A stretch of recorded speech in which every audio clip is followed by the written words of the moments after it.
everyone. Welcome to a brand new episode of In the Money with Amber Canwar. We're just setting up Ross Gerber of Gerber Kawasaki. You won't want to miss this interview. He's got 30 years of experience. He has been through the worst of the worst when it comes to tech investing. And he's a stock picker, but he's also a storyteller. And he tells us a lot of fascinating stories about Elon Musk, Steve Jobs, Tim Cook, Jensen Huang, all these big name CEOs. You won't want to miss it. So let's get into it.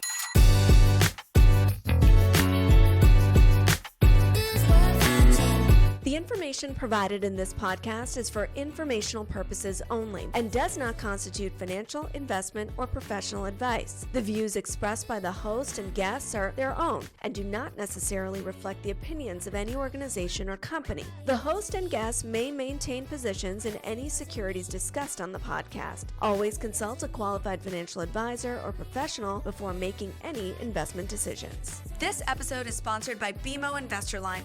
We all want to make the most of our investments. That's why BMO Investor Line is here. Their easy-to-use platform, packed with tools, resources, and commission-free trading on over 100 popular ETFs, can help you trade with confidence and take control of your financial future. Learn more at bmo.com/online investing. Ross Gerber, thank you so much for joining me on the podcast. Thanks for having me. So you are Mr. Tech. When I think about tech, I think about Ross Gerber. So I'm going to ask you, why is tech the worst performing sector of 2025 so far? Well, it's been a pretty good performer for the last few years. So to start off the year a little bit down is not surprising. I think also you have very high valuations in technology stocks in the market. So, it's not a bad thing to have valuations come down if you're a buyer. It's not a bad thing, but it is a bad thing maybe if you were holding thinking this year is going to be just like last year. Do you think that there's a risk of a repeat of 2022? And as a refresher, that was a year when interest rates were going up and tech was hit the hardest by that. Yeah, I don't need a refresher on 22. It was one of my toughest years since the financial crisis. So yeah. What caused that, and there were several factors that made 22 extremely hard, one of which was the Ukrainian war breaking out 3 years ago, this month, and the inflation that it triggered, along with a really overly aggressive Fed because they were behind the ball with inflation. So you had this confluence of events in 22 that basically crushed, stocks, and certainly the S&P showed part of it. But if you look at the other indexes, the NASDAQ and the Russell, stocks were crushed in 22. That said, we've had a nice rebound into 23 and through 24. And, it's been a pretty good run. So, any investor that thinks any one year is going to be like the year previous is going to be mistaken 100% of the time. So you have to understand that investments now work in real time based off what's happening in real time in the markets and in the economy. And so we see higher volatility than we've seen in the decades previous.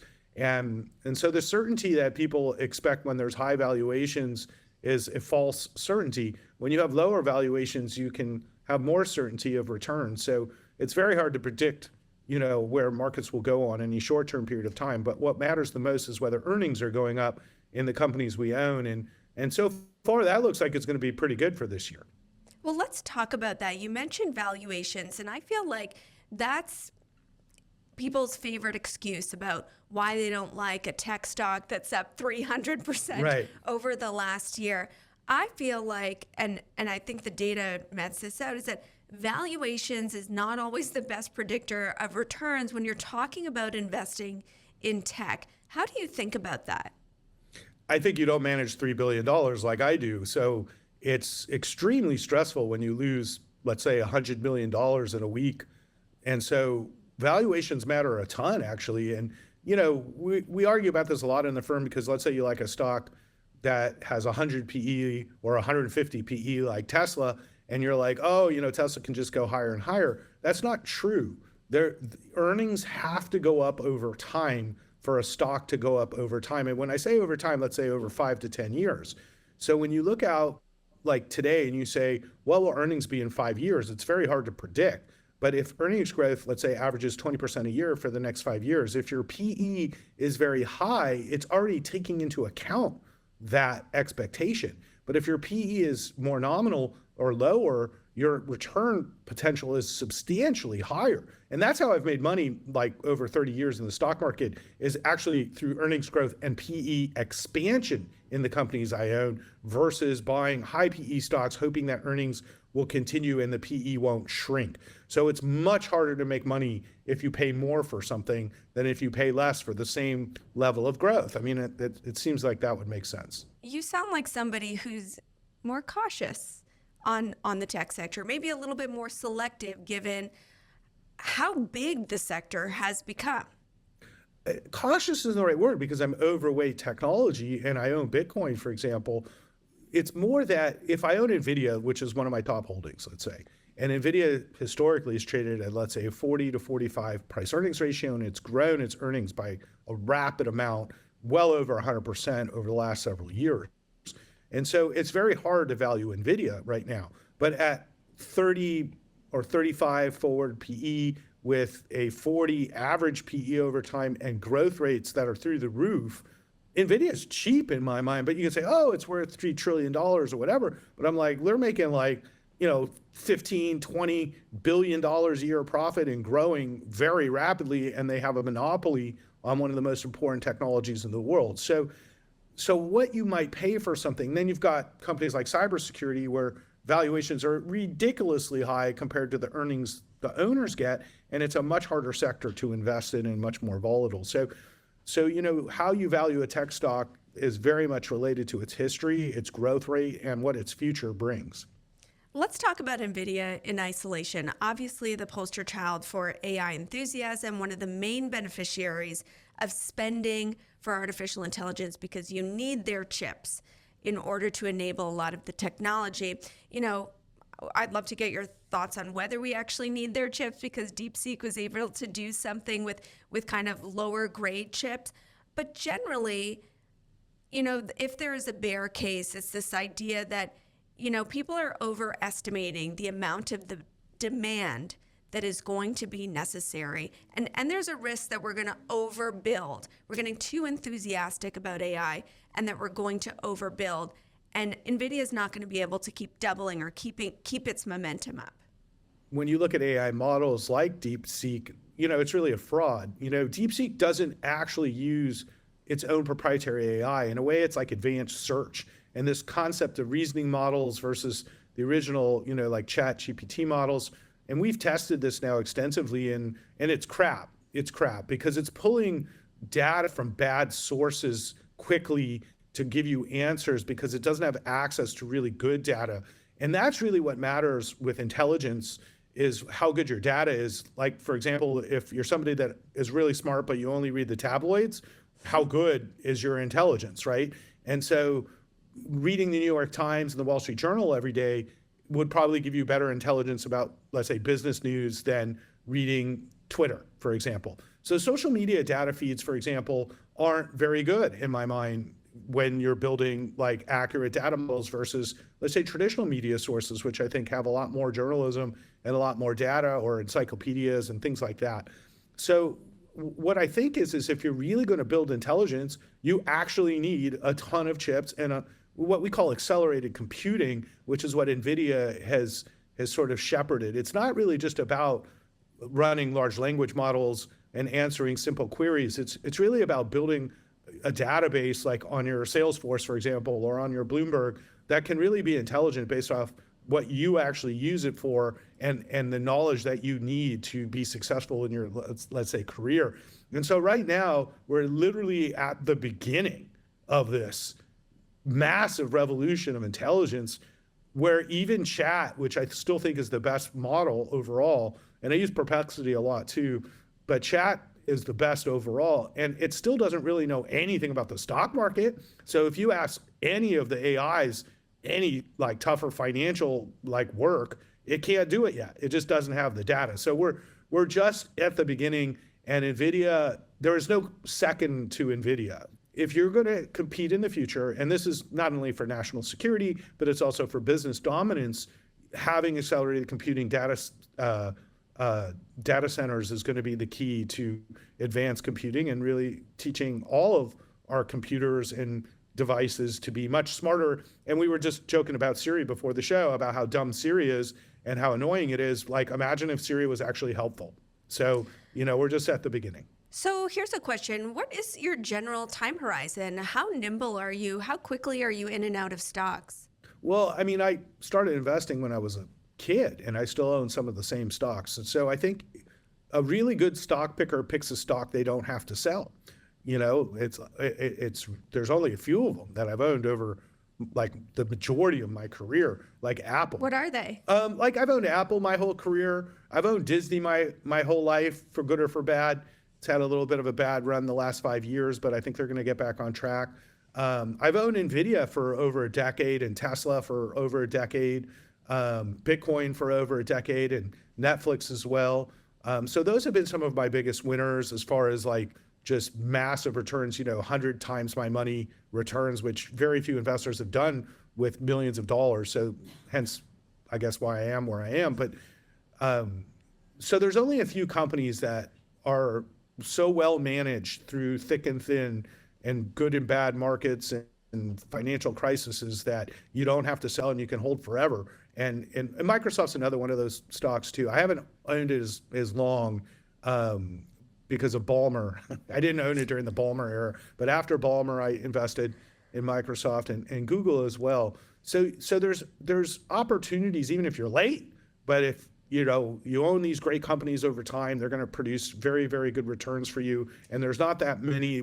They kind of call it the Mag 7, but there's a reason why they're there. And it's because they've been wildly successful businesses. And that's why so many people own them, and they continue to be wildly successful businesses. So it kind of makes my job easy is, if you stick with winners, you just let them run forever. You don't have to think about it. Where we sell stocks is when they don't perform. So I make many investments that don't perform. So don't think that there isn't a process. But what makes a good investor... What's an example? Let's use an example to kind of highlight the process. Well, like I sold Supermicro, which you brought up recently, when, the people at Hindenburg brought up the fraudulent issues with Supermicro. And I trust these people actually because they do a lot of hard work. I know a lot of short sellers through the Tesla days, Hindenburg and Carson Black. So, I actually have a lot of respect for these people because they bet against markets, which is really hard. And they can't really do what they're doing and not get sued if they're lying, So when I saw fraud and sort of the issues involved with Supermicro and then the stock started dropping, I just get out. I was up big on it. I took my money and ran. And, it's gone down a lot. Now it's kind of come back a lot, but it doesn't change that the underlying risk of fraud is still there in my mind. And there's other players like Dell that do the same thing that I think are in a great position with a super low valuation. So, I have no desire to be involved with companies that might have risk of fraud or they don't deliver. This happens a lot where the CEOs make promises and they're going to produce certain numbers and have certain products or services come out and it just doesn't happen. And then the companies don't perform as well. And then you have to move on. So having discipline on selling stocks that even you might like, but just aren't performing, that's sort of the other side of the game. And so there's lots of stocks I buy that don't perform and get sold. Well, and Microsoft is kind of a great example because you used the Steve Ballmer era. And I just pulled up the data on Bloomberg. Over his tenure, the stock was up like 4% on an annualized basis, and under Satya Nadella, it's up 26% on an annual. So it's a huge gap. So you moved in, you moved out. Supermicro is interesting because sometimes those really scary, hairy stories can be where you can make some money. And so I know that it kind of imploded after the short seller, and then they couldn't file their reports. Now they're saying, hey, we're going to file our reports. Hey, sales in 2 years are going to be $40 billion, Yes. not the 30 that you thought. Like, just ignore, what has to happen in the next couple of years. So does that make you nervous? You don't go into those stories that have a lot of hair on them. No, I don't want to be involved with fraud. See, here's the issue. So you have CEOs that just tell it as it is, even if they have a bad quarter or whatever. It's like, this is why and trust. So management and trust is one of the three pillars that we invest on. So management and products is one of the pillars, fundamentals is the second pillar, and then the third is technical analysis. So all three pillars are important to us, but management and products is the most important to us because management is the edge that I have. Understanding the people who run a business is much more important than the business itself in a lot of ways, because there's just winners that you want to bet on, even if they're crazy like Elon in the old days, Is he the GOAT, like the greatest of all time? Well, like when you're he talking about was. these leaders, yeah, he was.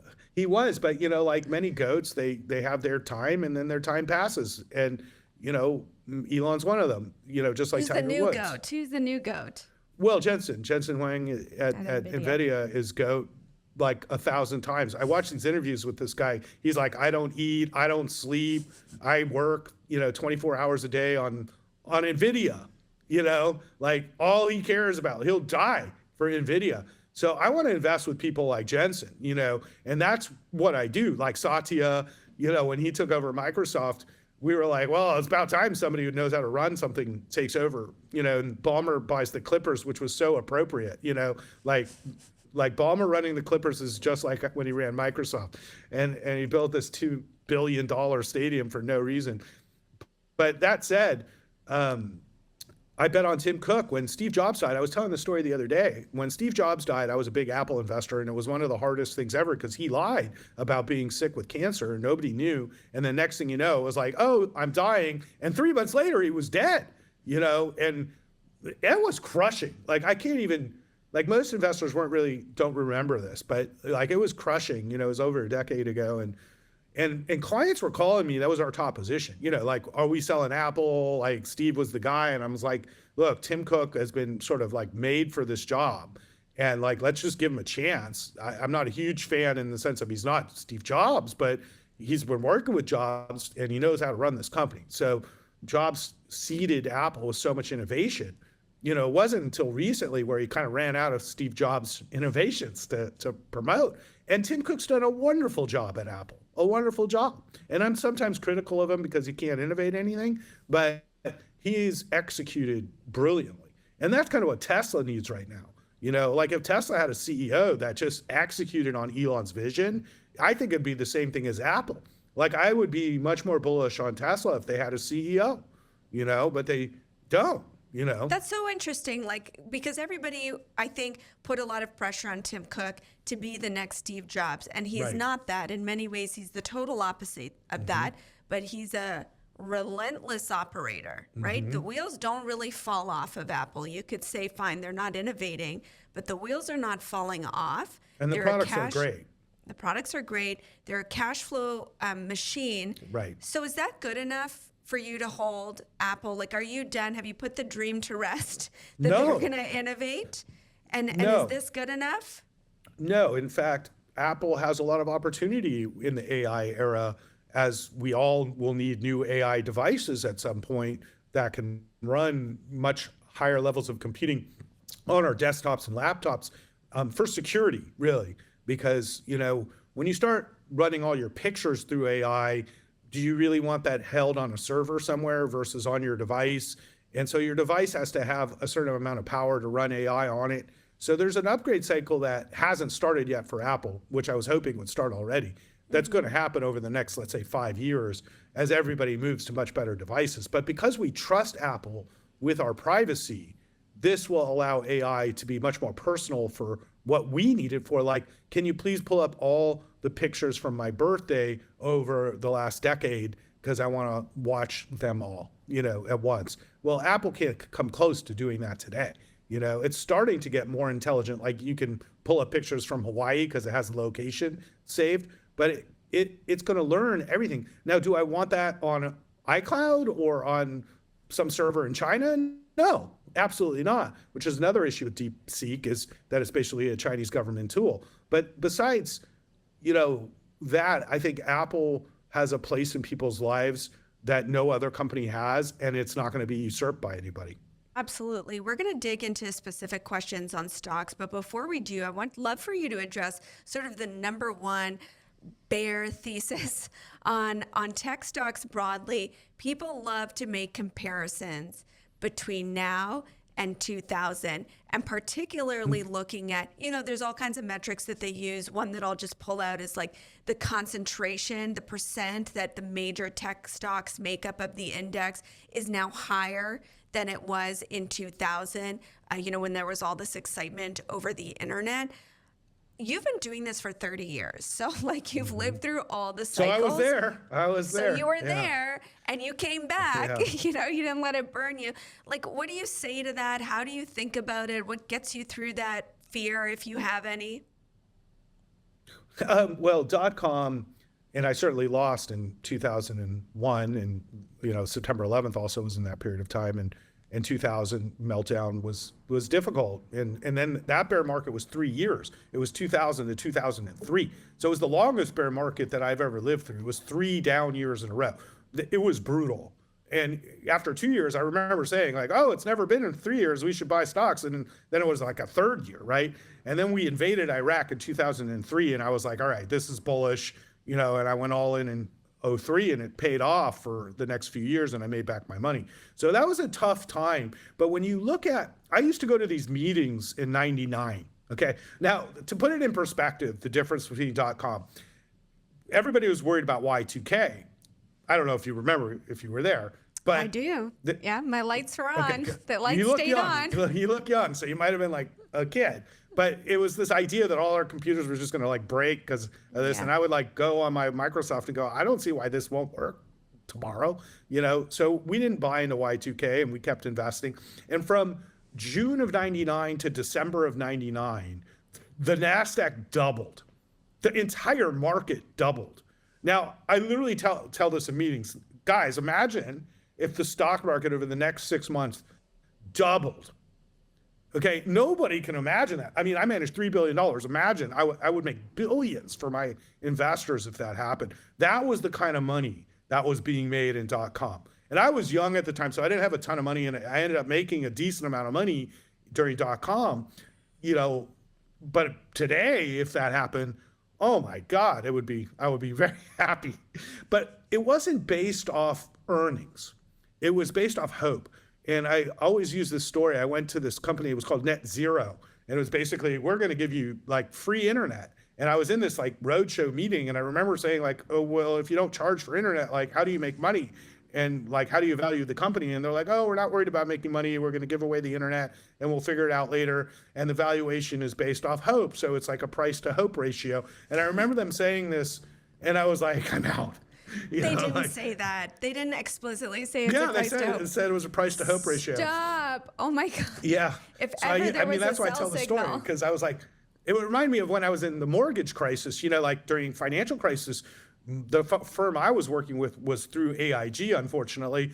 And so I lived through that disaster too. And banks would come and try to get us to sell mortgages. And they would try to sell us these like variable rate mortgages that were just garbage. And I remember saying like, I like fixed rate mortgages. Why would you not want a fixed rate? And they're like, you're an idiot. Why would you lock in your rate for 30 years? You could get such a low rate today. And sure enough, 3 years later, the whole thing melts down. So when people come to you with these fanciful, get rich stuff, you should immediately be concerned. And so if too many people are too bullish on the stock market, you should be very concerned. So I actually really love bears. I love bearishness. I love everybody's worried about inflation. Everybody's worried about the Fed. Everybody's worried. Every time they say everybody's worried, that's good. When everybody's like, this is great, you should be an investor. Oh, you're an idiot, you're not investing in this, or this. Oh my God, I'm making so much money. When the guys down the street or your Uber driver or whatever is trading Ethereum, I remember this in 2018.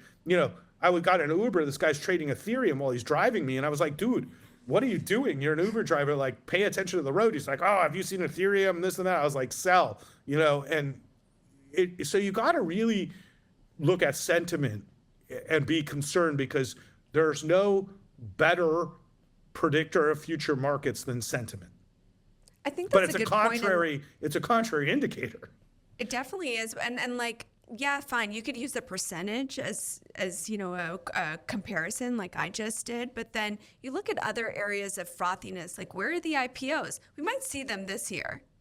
But that's exactly my point. if the market was great, there'd be IPOs going out left and right because these guys cash in, It's like I've been waiting private for all these years and nobody's going public because if it's not like a super good company, nobody wants to take the risk. And private markets do have liquidity now. So you don't have to go public if you want liquidity if you're a successful company, including mine. Like I could sell my company right now easily to private equity. There's so much money out there in the private market. So there is a secondary market that's kind of exists now among, I would say, like the wealthy or the private equity funds where they trade, all these private companies in a way, but it's much clunkier and much more costs a lot of money to buy and sell private companies. So that said, we just don't have any of the metrics that worry me right now. Plus we have higher rates. Remember rates are still, 4.25% on the Fed. And so the fact the market's held up, the economy's held up, we have higher rates, IPOs, like this is a very healthy market in a lot of ways. Like for investors, it's a good time to invest, I think. If the Fed doesn't cut rates this year for the rest of the year, is that going to be a big problem? Well, no, I tweeted that this morning after the inflation numbers. Trump is inflationary. It's a very different set of policies than Harris and Biden, which were really anti-business and really deflationary in many ways, And so I went from thinking if Harris won, rates would go much lower just to support the economy because they're not business friendly, to then Trump wins and, he throws out all his business stuff, but really tariffs are incredibly inflationary. Just discussing them, prices go up. And that's what we're seeing right now. And it's not energy, it's food and other areas of the economy that are seeing a little bit higher prices because of the anticipation for tariffs. And tariffs will increase pricing and increase inflation. And so I think the Fed's done for now. I think investors hoping that lower rates will create higher PE multiples and therefore higher stock prices. I think the market is adjusting to that now, that is not, we cannot rely on lower rates to boost markets. And so it puts pressure on PE ratios essentially. So you get a higher PE ratio, the lower interest rates are. So there's this expectation in the market, okay, rates are going to go lower. Well, now that you can take that expectation out, markets go down a little bit, you get a lower PE ratio. But, once again, if you're looking at earnings growth, earnings at our companies have never been better. Like we own a lot of Netflix. They just like blew it out. Microsoft numbers were incredible. Google's numbers were great. Apple's numbers are a little bit more boring, but pretty decent. Nvidia's numbers are coming and they're going to be huge.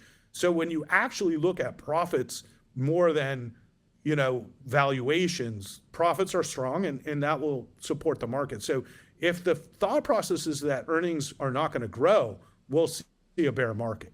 But I just don't think that's what we're seeing. We're going to see a pro-business environment, and I think earnings will grow. All right, time now to dip into the mailbag with Ross Gerber. Okay, Ross, our first question is about Reddit. This one coming from Young Guns on Instagram, a fan of the show. Is Reddit the next Meta? It's a good question. Meta is much different than Reddit in that Meta is an advertising-based company that owns Instagram and Facebook and WhatsApp. And these apps are indispensable in many people's lives, not mine, fortunately, but in many people's lives. And many companies, including my wife's, sell a ton of products on Instagram. So Meta has a very good business in its core from a social media perspective, but it's in communication services in that it competes with, let's say, Google for ad dollars. Now Meta's morphed into more of an AI play. And the question is, well, how do they make money on AI? And we'll have to see. Reddit is a different business in that it really was never a great ad platform. Still, it really isn't a great ad platform. And where they're making money is on data. As Reddit data is pretty good, but not great in that they have these interactions about, it's almost like YouTube, you can go on Reddit and be like, what's the best Drano to use or whatever, and you'll get like 100 comments. I've always found Reddit to be clunky and hard to use and not really my thing, but they're making a good amount of money selling their data to AI aggregators, basically. So there's value to their data, and that's hard to sort of reconcile. And they are trying to be an ad business, but I don't like their platform. So if push came to shove and I had to Like buy you don't one like stock, Reddit as a platform. not really. It's not a great platform for users. It's like when you look at Instagram, like a 12-year-old kid can figure out Instagram. They're in it. It's entertainment. You know, Reddit is more like YouTube, where you're like asking questions and it's giving you answers. So I've always felt that the Reddit communities vary greatly. A lot of it's just garbage talk, you know, like the stock stuff is, you know, back when Reddit was really popular with the stock stuff in 21. Yeah, meme trading. Yeah, Reddit and people would trades, like put stuff about me on Reddit, and I would like go onto Reddit just to see what people were saying about me, and like, you know, it was just this like rambling discussion of random, like YouTube, you know. And so I mean, like you can't say that Instagram is like this highbrow discussion either, right? It's just No. like in a different form. If people they're are selling there, you stuff though. That's the difference. Reddit isn't really trying to sell you stuff that bad, where Instagram is, don't be confused. Like the whole thing is about selling you stuff. So, you know, and they do a great job getting people to buy. So the question is, do people really buy stuff off Reddit? No, you can't compete to Instagram. So I think every kid pretty much goes on Instagram every day, and Reddit's audience is much lower. So I would own Meta way more than I'd own Reddit, also because of AI. But Reddit isn't a bad play per se, you know, like as an investor. I would have to get my arms more around the business. The owner of the business is actually a really smart guy. So, you know, I'll give Reddit that. And Reddit does have data, a lot of data. So it's both of those, I think, will be good beneficiaries of the AI era for various reasons. And so if you are comfortable with the valuations, Meta is much cheaper valuation than Reddit. I don't think they're bad investments. I mean, Reddit is up so huge, up 500%. So might have maybe missed the boat on that. Yeah, and I'm exactly. surprised to see a stock that's up so much. It still has about 16% of the shares outstanding short. Right. That's hefty for a company. Do you ever bet on the short side? Like, would you No. look at it on the short side? Never. I don't short sell for many reasons, but the first and most important reason is I rarely have made money doing it. So, you know, how much money do you want to lose betting against stuff? You know, it's like I learned as a young person, this wasn't my thing. As I said, what I think I'm good at is identifying winners. You know, like what CEO is a winner? You know, like, and then I'll meet these people and I'll be like, all right, I'm putting my money with this guy, you know, or girl. You know, it's like they're winners. They don't always win. They might switch companies and not do as well, but you know, hopefully they have this thing. The second reason is fundamentally stocks are meant to go up. Fundamentally, the stock market's meant to go up. It's capitalism. So companies make more profits and they reinvest these profits. And over time, a good company that's profitable should go up in value. It's just how much is really what matters. So it's an allocation of capital. So just fundamentally, people go, well, the stock market always goes up. And it's like, yeah, it's supposed to. Over time, it's supposed to. So why would you bet against something that you know over time is working against you? So you have to be that much smarter. And in fact, you don't have to be smart at all to make a ton of money in the stock market. All you have to do is buy the S&P 500. It works great. You know, we do that a lot at my firm. We own a lot of the S&P 500. We own a lot of the NASDAQ. We own a lot of my fund, GK, too. It's one way to play the market is my 25 or 30 positions. And it's meant to, you know, make your portfolio a little bit more nimble than just owning the S&P 500. But you're never going to go wrong just owning an index or a series of indexes and saving your money over time. And that's what we really teach investors, not to overthink this. It's the trading that costs you your future. It's the moving in and out of stocks or thinking you're smarter than the market or trying to overthink things. That's how people lose money. Okay. The simplest way to be a multimillionaire is to start investing in your 20s and buy index funds or ETFs that are broad funds and hold those and just save and invest your money in retirement plans. And I know Canada has retirement plans too. And just use the tax advantages you have to accumulate assets over your life. Because now I'm 54, but I started as a professional investor at 23. So I have 31 years as a professional, but I actually started investing when I was 13. So like when you think about what the world was even like when I even started in the business, I was the first person to have a laptop at my company. And people fought with me because I wouldn't use the typewriter. For real. I literally had a fight my first week at work because I had his Windows 95 laptop, which was super advanced at the time. And I had AOL, I had email, and everybody in the office had their like phone and a piece of paper and the typewriter to like do stuff. And I was like, dude, I don't use typewriters, you know? And they're like, well, you have to use a typewriter. You were that guy at the office. I was that guy. And then I looked at everybody and I said, one day you're all going to have computers just like me. And I bought Dell and I bought Gateway and I bought Microsoft and I bought AOL. This was the 90s. And I was rich within 5 years. So, you know, now I look around and I say, one day you're all going to be using AI like all the time. And that's just what it'll be in 5 years, you know? So you can invest any way you want to invest, but that is, I've been waiting for the theme of the next decade, you know, and it started with autonomy with Tesla, but now it's really grown to AI. Autonomy is one solution. I think you should be on Reddit because I think that this whole rant would have gotten upvoted for sure in some sort of group chat. Ross, thank you so much for joining us on the show. Your stories about stocks and the people behind them, so invaluable. I appreciate it. Thanks for having me.